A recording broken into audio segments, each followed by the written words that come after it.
জানুয়ারি থেকে আজকে পর্যন্ত 199 জনকে আমরা চিকিৎসা দেই। তার মধ্যে হার্ম রিলেটেড, ডাইরেক্ট হার্ম বলবো না, হার্ম রিলেটেড মৃত্যু এই গত 4 মাসে 3 জন। আমরা যদি মাস অনুযায়ী বলতে চাই তাহলে জানুয়ারি মাসে ভর্তি হয়েছিল 2 জন, ফেব্রুয়ারিতে 6 জন, মার্চে বেড়ে গেল হঠাৎ করে 130 জন।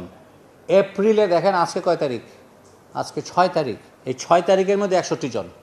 তো আমরা জানি না 30 এপ্রিলের মধ্যে এখন পর্যন্ত মানে জানুয়ারি থেকে এখন পর্যন্ত 199। আরেকটা স্ট্যাটিস্টিক্স আপনাদের জানা দরকার, সেটা হচ্ছে বয়স ভিত্তিক আক্রান্ত রোগী। 6 মাসের নিচের বাচ্চা 60 জন। আমাদের মেডিকেল সায়েন্সে আমরা সাধারণত যে বই পড়ে আসছি সেখানে 6 মাসের নিচের বাচ্চাদের হাম সাধারণত হয় না। কেন হয় না? 2টা কারণে।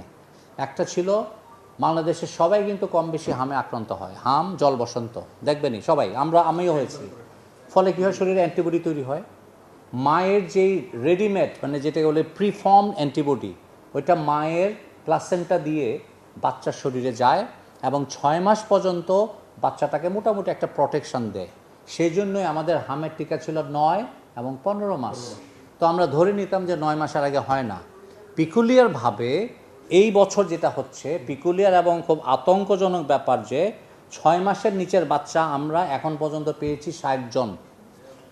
6 মাস থেকে 9 মাস পেয়েছি 65 জন, যেটা আগেই ছিল অলমোস্ট জিরোর কোঠায়। আর 9 মাস থেকে 2 বছর পেয়েছি আমরা 47 জন। 2 বছর থেকে 5 বছর পর্যন্ত আমরা পেয়েছি 19 জন। 5 বছরের উপরে মাত্র 8 জন।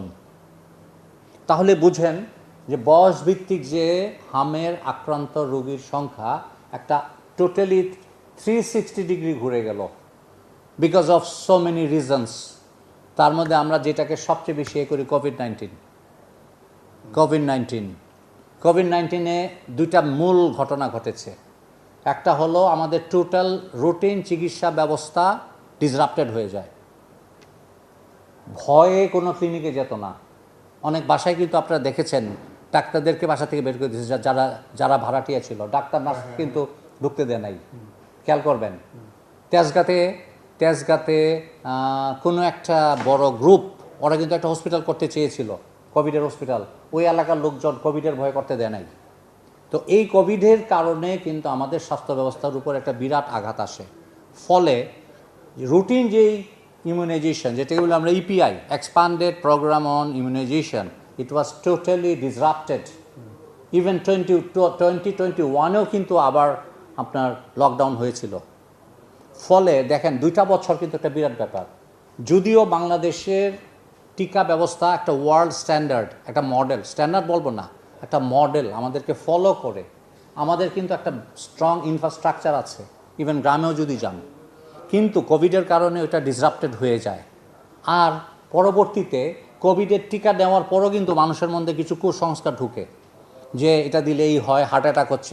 দেখবেন আপনি যে প্রায়ই অনেকে বলে, অবশ্যই এগুলো একটু বেশি গুজবও ছড়ায়, যে কোভিড টিকা যারা নিয়েছে তাদের হার্টের রিদমের মধ্যে একটা এরিথমিয়া হয়, দেখবেন পালপিটেশন হয়, তাদের হার্ট অ্যাটাকের সংখ্যা বাড়ছে। মানে একটা অনেক ধরনের কুসংস্কার কিন্তু সমাজের মধ্যে চলছিল। ফলে অনেক মানুষের টিকা দেওয়ার প্রতি কিন্তু একটা অনীহা এসে গেছিল। সো এরকম আরও অনেক ফ্যাক্টর, এগুলি গবেষণার বিষয়। ওই ফ্যাক্টরগুলির কারণে গত 5-6 বছর টিকা ব্যবস্থা কিন্তু খুব খারাপ ছিল এবং এটার ইনিশিয়েটিং ফ্যাক্টরটাই ছিল কোভিড-19। যেই কারণে আমাদের যে একটা স্বাভাবিক রোগ প্রতিরোধ ক্ষমতা, যেটাকে বলা হয় হার্ড ইমিউনিটি, হার্ড মানে শক্ত না, HERD, এটা হচ্ছে প্রকৃতিগত রোগ প্রতিরোধ ক্ষমতা, এটাকে বলে হার্ড ইমিউনিটি। এই হার্ড ইমিউনিটি আপনাকে অর্জন করতে গেলে সমাজের 95%-এর বেশি মানুষের 2টা হামের টিকা লাগবে।